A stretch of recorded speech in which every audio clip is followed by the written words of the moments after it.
Thank you. ఇక్కడికి విచ్చేసిన మెగాభిమానులందరికీ, వరుణ్ అభిమానులకి, ముఖ్యంగా పవన్ కళ్యాణ్ అభిమానులందరికీ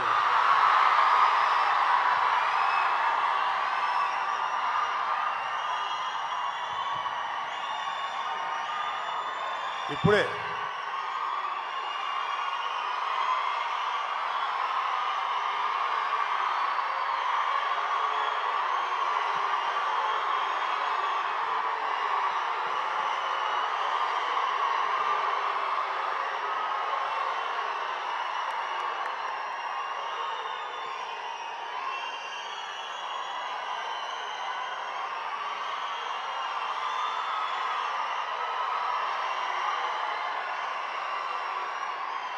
మీరు అరిచే అరుపులు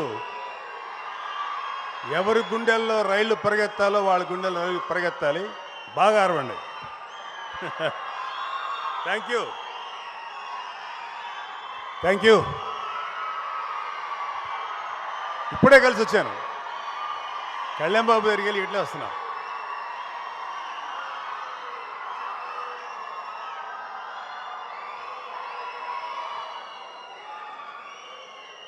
థ్యాంక్ యూ.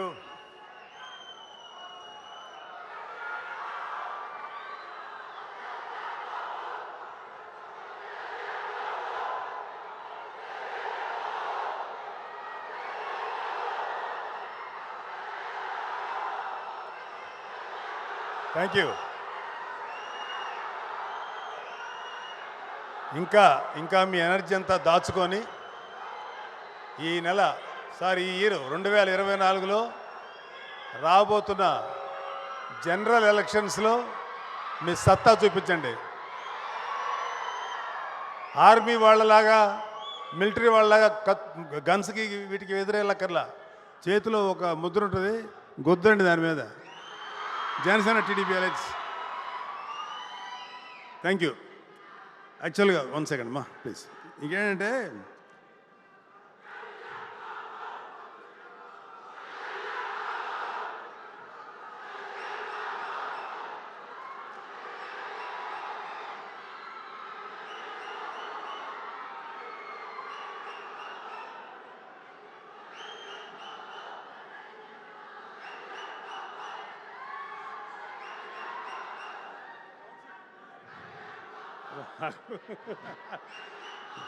Let them.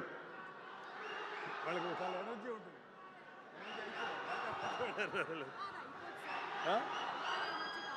ఉంటుంది, కొంచెంసేపు ఉంటుంది. మీ ఎనర్జీ గురించి మాట్లాడుకుంటున్నాం.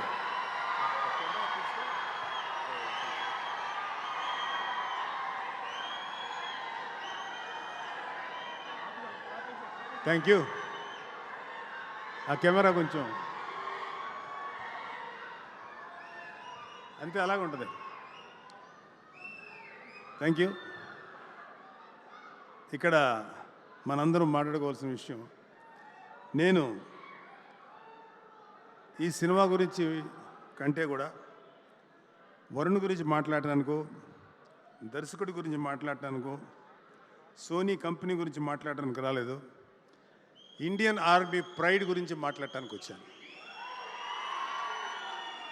ఎందుకంటే మా ఇంట్లో ముందు ఈ స్పీచ్ మా అమ్మని తలుచుకొని ఇవ్వాలి. మా అమ్మ ఒకటే మాట అంటుంది, పొద్దున్నే లేచి నా బిడ్డ ముగ్గురు బాగుండాలి, నా కూతురు బాగుండాలి, మిగతా అందరి బిడ్డలు బాగుండాలి, ముఖ్యంగా బోర్డర్లో నిరంతరం మనల్ని కాపలా కాస్తున్న సైనికులు వాళ్ళందరూ కూడా ఏమి కాకుండా వాళ్ళని కాపాడే దేవుడాన్ని మమతనం పెట్టుకుంటుంది.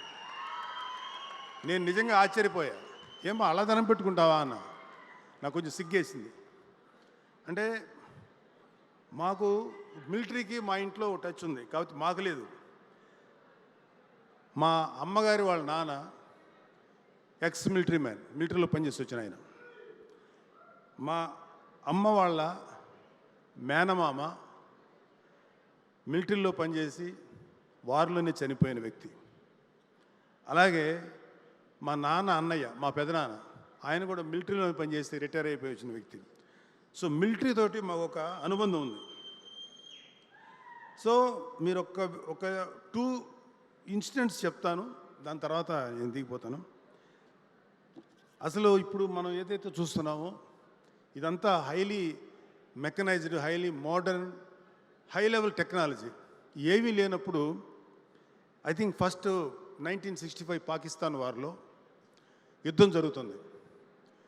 మన ఇండియన్ ఆర్మీ అంటే మోస్ట్ డేంజరస్, అంటే చాలా riskiest among all army, air force and నేవీలో అత్యంత రిస్క్ ఏంటంటే ఎయిర్ ఫోర్స్ వాళ్ళది చాలా రిస్క్. ఎందుకంటే ఫస్ట్ వాళ్ళే మెనూరింగ్ చేసి ఫస్ట్ అటాక్ వాళ్ళు చేస్తారు జనరల్గా, నాకు తెలిసినంతవరకు అది. సో పాకిస్తాన్ వాళ్ళకి ఏం చేశారంటే అమెరికా వాళ్ళు అత్యంత మోడర్న్,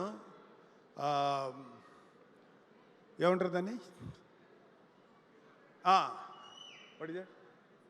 ఇది దాన్ని ఏమంటారు, రాడార్ ఎస్ సారీ, చాలా మోస్ట్ మోడర్న్ రాడార్ ఇచ్చారు అప్పటికి. అంటే అంతకుముందు అంత రాడార్ సిస్టమ్ అంత అడ్వాన్స్ లేదు. ఇండియన్ ఎయిర్ ఫోర్స్ ఎయిర్లో ఎగిరింది ఒక 10 మంది వాటెవర్ ఒక సంఖ్య. ఎగిరిన తర్వాత గాల్లో వచ్చినటువంటి ఫ్లైట్స్ని వచ్చినట్టే పర్ఫెక్ట్ కొడుతున్నారు. అంతకుముందు ఎప్పుడు కొట్టలేదు. ఎలా కొడుతున్నారంటే పాకిస్తాన్ వాళ్ళ దగ్గర అమెరికా వాళ్ళ యొక్క అత్యంత అధునాతనమైన రాడార్ ఆ రోజుల్లో ఉంది. అంత ఈజీగా టార్గెట్ చేయగలుగుతున్నారు. సో ఇండియన్ ఎయిర్ ఫోర్స్ నష్టపోతుంది. చాలా క్రిటికల్ సిచ్యువేషన్లో ఉంటే కొంతమంది చనిపోవడం, కొంతమంది కూలిపోయినాయి. ఇద్దరు వ్యక్తులు మాత్రం అందరినీ వెనక్కి వచ్చేయమంటారు. ఎయిర్ ఫోర్స్లో ఎప్పుడు ఏమిటంటే రిట్రీట్ అనేది ఏదో ఉంటుంది కుదరినప్పుడు. వాళ్ళిద్దరు మాత్రం ఇద్దరు ఉన్నారు, ఆలీ బ్రదర్స్, అన్నదమ్ములు. ఇది మా పెదనాన్నగారు నాకు చెప్పిన విషయం. అన్న ఇక్కడే ఉంటే వీళ్ళు మళ్ళీ వచ్చి మళ్ళీ అటాక్ చేస్తారు, మనకి ఎయిర్ ఫోర్స్ వాళ్ళు మన బాసులు ఇచ్చినటువంటి ఈ కమాండ్ని మనం యాక్సెప్ట్ చేస్తే మళ్ళీ నష్టం అవుద్ది. కానీ మనం ఏదైనా తప్పు చేస్తే మనం కోర్టు మార్షల్ చేస్తారు, ఈవెన్ చచ్చిపోయిన తర్వాత కూడా. కానీ అయినా పర్లా, కంట్రీ బాగుంటుంది. మన ఎయిర్ ఫోర్స్ చాలా బాగా యుద్ధం చేస్తే, తద్వారా ఫాలో అవుతున్న ఆర్మీ అంతా చాలా ఎఫెక్టివ్గా పనిచేస్తుందని తెలుసుకొని వాళ్ళిద్దరూ దే ఐడెంటిఫైడ్ ఎక్కడ రాడార్ సిస్టమ్ ఉందో. మేబీ చాలా పెద్దవి ఉండొచ్చు, ఎంత పెద్ద హ్యూజ్ స్పేస్లో ఉండొచ్చు ప్లేస్లో. ఈ విమానాలన్నీ వెనక్కి వెళ్ళిపోయినాయి, రిట్రీట్ అని చాలా వరకు. వాళ్ళిద్దరూ Ali brothers, own brothers, they are pilots. ఇద్దరూ కరెక్ట్గా గురి చూసి చెరొక వైపు నుంచి కరెక్ట్గా రాడార్ సిస్టమ్ని కొట్టేసి ధ్వంసం చేశారు. ఫస్ట్ సూయిసైడల్ కమాండోస్ వాళ్ళు, మళ్ళీ దెబ్బకి పాకిస్తాన్ తేరుకోలేదు. ఇండియన్ ఆర్మీ అద్భుతంగా యుద్ధం చేసి చాలా గొప్ప విజయం సాధించింది. అలాగే ఇంకొక ఇన్సిడెంట్ 1962లో చైనా వార్ వచ్చింది. దాన్ని బ్యాటిల్ ఆఫ్ రిజంగ్లా పాస్ అంటారు. ఇది చాలా ఇంట్రెస్టింగ్ ఉంటుంది. మీకు ఎవరికైనా ఓపిక ఉంటే యూట్యూబ్లో దొరుకుతుంది, చూడండి. దాని హెడ్ ఎవరంటే major Shaitan Singh. Is from Haryana, Kumaon regiment నుంచి వచ్చిన వ్యక్తి. ఆయన ఈ చైనా వార్లో ఇండియా ఓడిపోయింది జస్ట్ బికాజ్ ఆఫ్ ఇండియన్ అలియన్ విధానం, వాట్ ఎవర్. ఇండో చీనీ బాయ్ అంట నెహ్రూ గారు పెట్టినటువంటి ఒక మోస్ట్ ఇన్ఎఫిషియంట్ స్లోగన్ వల్ల హ్యూజ్గా ఇండియన్ ఆర్మీ లాస్ అయిపోయింది. కొన్ని వేల మంది చనిపోయారు. అయితే అలాంటి యుద్ధంలో కూడా ఇండియన్ ఆర్మీ చూపించిన వన్ ఆఫ్ ద గ్రేటెస్ట్ యుద్ధం ఏంటంటే, అద్భుతమైన వాళ్ళ వీరత్వం చూపించిన యుద్ధం ఏంటంటే రెజంగ్లా పాస్.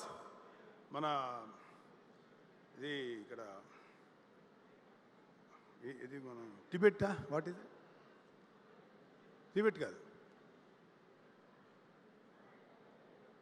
సో మన ఇండో చైనా బార్డర్, మనందరం మనకన్నా ఐ ఫర్గాట్ దట్ నేమ్. అక్కడ వీళ్ళని తీసుకొని వెళ్తున్నాడు, అక్కడ హోల్డ్ చేస్తారు. అక్కడి నుంచి ఇండియన్ బార్డర్లోకి చైనీస్ ఎంటర్ అవ్వబోతున్నారు. అక్కడ మన సైతాన్ సింగ్ అనేటువంటి మేజరు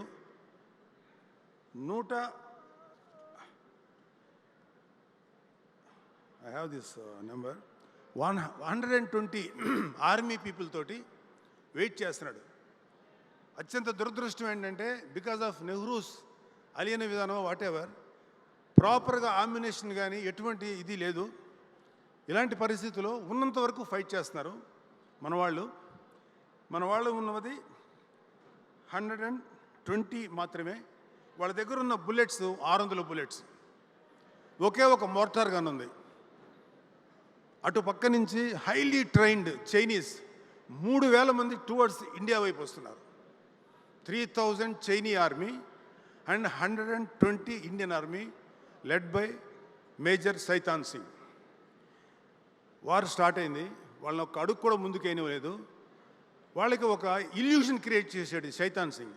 ఒకే ఒక మోటార్ తోటి కొంచెం హై లెవెల్లో పెట్టి బోర్డర్లోంచి వస్తున్నటువంటి ప్రతి చైనా వాడి మీద అటాక్ చేసి లోపలికి వచ్చిన వాళ్ళు షూట్ చేయడం మొదలెట్టారు. వాళ్ళకి ఎలాంటి ఇల్యూషన్ క్రియేట్ చేశారంటే చైనీస్కి అదర్ సైడు 10,000 మంది ఆర్మీ ఉన్నారు, మనం అనవసరంగా వచ్చామని ఇల్యూషన్ క్రియేట్ చేశారు. అన్నిటికన్నా గొప్ప మాట అన్నది సైతాన్ సింగ్ మేజర్ అన్న మాట ఏంటంటే, మనం తక్కువ మంది ఉన్నాం, కనీసం ఒక్కొక్కడు 10 మందిని చంపని చావకూడదు అనేటువంటి ఒక గొప్ప ఇన్స్పిరేషన్ క్రియేట్ చేశాడు. ఆ విధంగా ఒక్కొక్క ఆర్మీ వాడు 10 మందిని చంపగానే చావాల. వాళ్ళలో దాదాపు ఒక 1300 మంది చైనీస్ ఆర్మీని చంపేశారు. 1300 మంది, జస్ట్ 120 మెంబర్స్. మన వాళ్ళు ఆ గ్రేటెస్ట్ ఆ వార్లో అద్భుతమైనటువంటి ఆ యొక్క యుద్ధంలో ఇంచుమించు 108 మంది చచ్చిపోయారు. 105 మంది, ఓన్లీ 11 మంది మాత్రమే వాళ్ళ చేతికి చిక్కారు. 11 మందో 9 మందో. అయితే ఆయన ఏమన్నాడంటే, ఆయనకి ఇంకా ఈ వార్ ఎండ్ అయ్యే ముందు సైతాన్ సింగ్కి బుల్లెట్ దిగితే, అరే బాబు ఎవరు ఇబ్బంది పడకండి, వీళ్ళు బోర్డర్ దాటకూడదు, వీళ్ళు ఏ విధంగా ఫైట్ చేయండి అని చెప్పి చనిపోయే ముందు కూడా వాళ్ళకి అంత ఇన్స్పిరేషన్ ఇచ్చినటువంటి మహానుభావుడు ఆయన. సో ఆఖరికి ఆర్మీ ఓడిపోయింది. కానీ ఈ ఇండియన్ ఆర్మీ యొక్క ఈ తెగువ, ఈ వారియర్షిప్ చూసి మన చైనీస్ ఆర్మీ కూడా మెచ్చుకొని వాళ్ళని అప్రిషియేట్ చేయకుండా ఉండలేకపోయింది. అది మన ఇండియన్ ఆర్మీకి ఉన్న గొప్పతనం. సో నాకు మళ్ళీ అగైన్ 1971లో పాకిస్తాన్ వార్ వచ్చినప్పుడు మేము 6th క్లాస్ 7th క్లాస్ చదువుతున్నాం. వార్ ఎలా జరుగుతుంది అనేది మాకు ఇంట్రెస్ట్. ఎనీ యంగ్స్టర్స్కి వార్ అనేది మీకు తెలియదు, వార్ అనేది ఎట్లా ఉంటుందో మాకు తెలుసు. మాకు రోజుకి ఇంతమంది చనిపోయారు, లేకపోతే ఇక్కడ యుద్ధం చేశారు, అక్కడ అది చేశారు.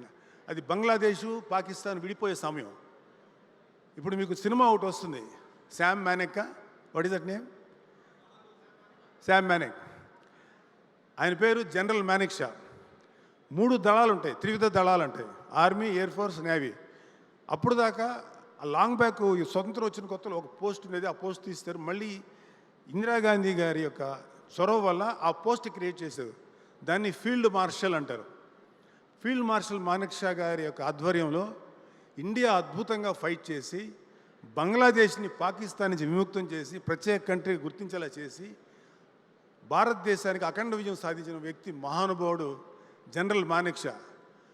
మేము చదువుకునేటప్పుడు ఆయన ఫొటోస్ కట్ చేసుకొని దాచిపెట్టుకునేవాళ్ళం, ఎందుకంటే ఆయన మాకు హీరో వర్షిప్.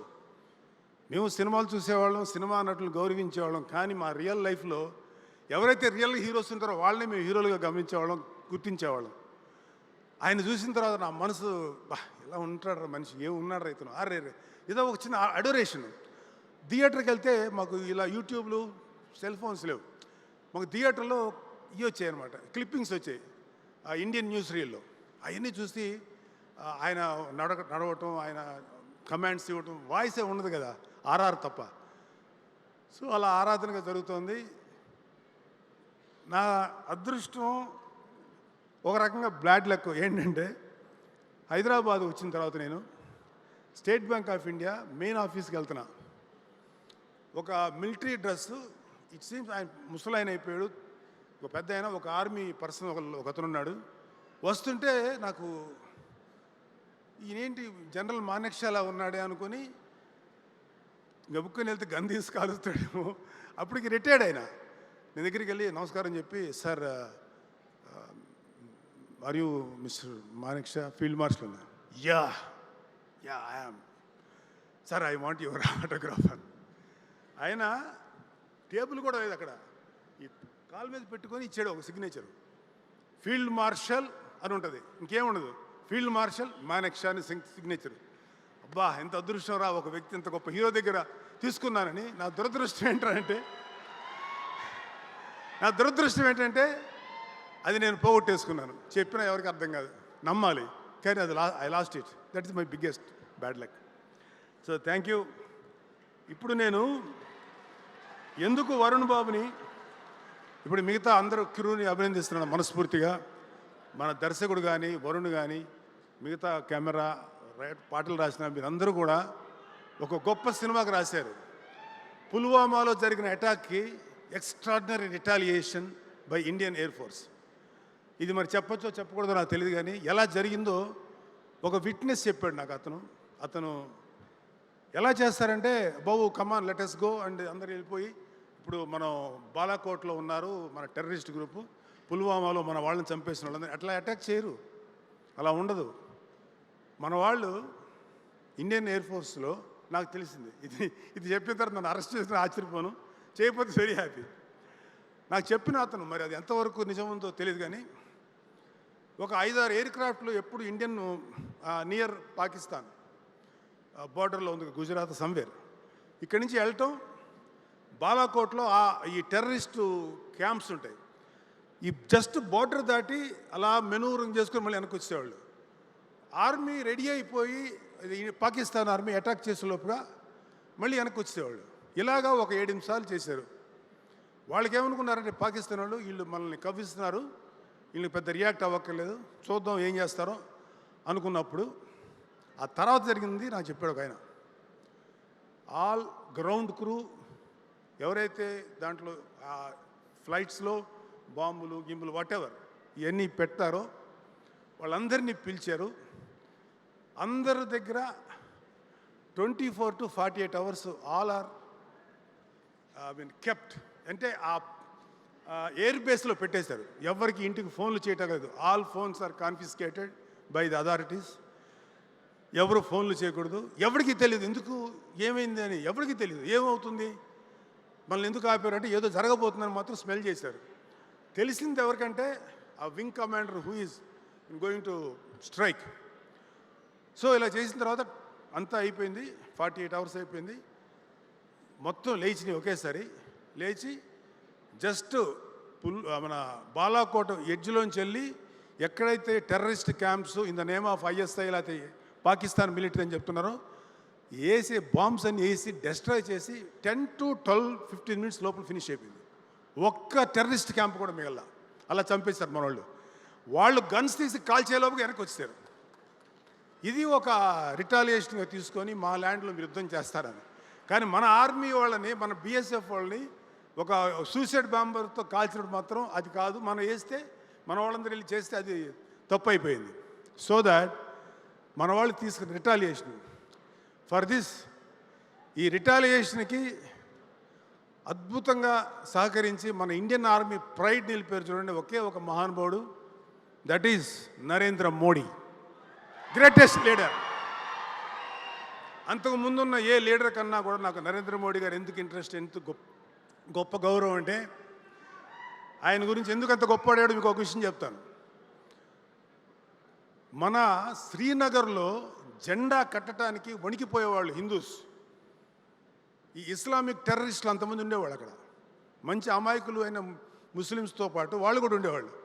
ఎవరు వస్తారు రండి చూద్దామంటుంటే మోడీ గారు ఆయన ఫ్రెండ్. అలాంటి సిచ్యువేషన్లో ఒక జీప్ వేసుకున్నారు, ఏం వేసుకున్నారు, యంగ్స్టర్స్ వాళ్ళు అలా దూసుకెళ్ళి అందరూ టెర్రరిస్ట్ క్యాంపులు అందరూ ముందు వెళ్ళి, అంటే ఎవరు ఒకడు ఉన్నారు, ఎవరు ఎట్టించి అటాక్ చేస్తారు లేదు, భయపడిపోతున్నారు.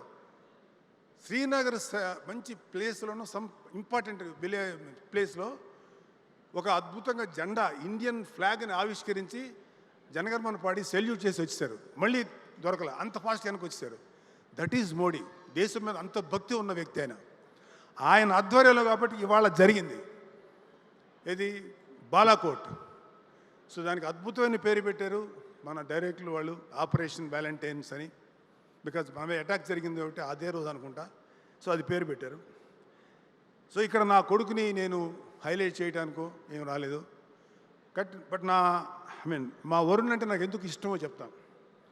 వాడు ఎప్పుడు కూడా ఒక కొత్తదనం కోసం ట్రై చేస్తాడు, రిస్క్ తీసుకుంటాడు. ఆ రిస్క్ తీసుకోవడంలో చాలాసార్లు ఫెయిల్ అయ్యాడు. యాజ్ ఏ ఫాదర్గా కొడుకు సక్సెస్ అయినప్పుడు ఎంత సంతోషపడతాం, ఫెయిల్ అయితే కూడా అంతే పెయిన్ ఉంటుంది. నేను ఎప్పుడు అడగను, వాడు నాకు చెప్పడు. నా బాధ వాడికి తెలుసు, వాడి బాధ నాకు తెలుసు. ఇద్దరం నిశ్శబ్దంగా ఉంటాం.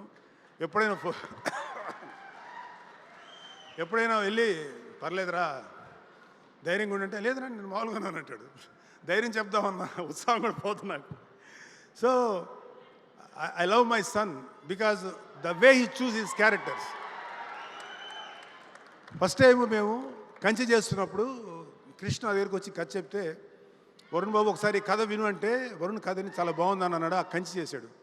So Varun body language other than ఫిదా లాంటి లవ్లీ స్టోరీసు, లేకపోతే తొలి ప్రేమ లాంటి లవ్ స్టోరీస్తో పాటు గద్దలకొండ గణేష్ లాంటి టఫెస్ట్ రోల్స్తో పాటు ఒక ఆర్మీ మనిషి ఎలా ఉంటాడు అనేది వాడి అదృష్టం, వాడి ఫేట్ వాట్ ఎవర్, అద్భుతమైనటువంటి ఫిగర్ ఇచ్చాడు అతనికి. ఈ ప్రకృతి, ఈ దేవుడు నేను నమ్మను కానీ, బట్ దేవుడు ఇచ్చాడు అనుకుంటే దేవుడు ఇచ్చాడు.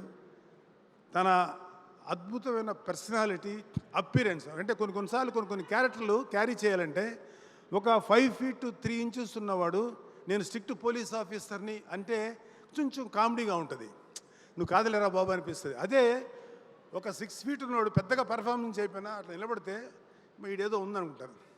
అతని అదృష్టం, వరుణ్ బాబు అదృష్టం, అంత మంచి పర్సనాలిటీ రావటం, వాళ్ళ తల్లి ఆశీర్వాదం, whatever. But love you Varun Babu. ఇలాంటి మంచి క్యారెక్టర్లు చేసుకో. జయాపజయాలకు అతీతంగా నువ్వు ముందుకెళ్ళు. Don't worry. ఒక్కొక్కసారి నువ్వు చేసేటువంటి మంచి ప్రయత్నాలు కూడా ఒక్కొక్కసారి ఫెయిల్ అవుతాయి. కానీ అల్టిమేట్గా ఎవడైతే ప్రయత్నం చేస్తూ చేస్తూ చేస్తూ ముందుకెళ్తాడో వాడు ఎప్పుడు సక్సెస్ అవుతాడు జీవితంలో. One example is Narendra Modi.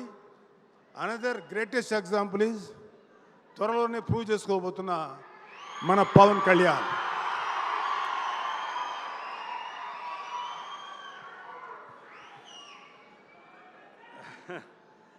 So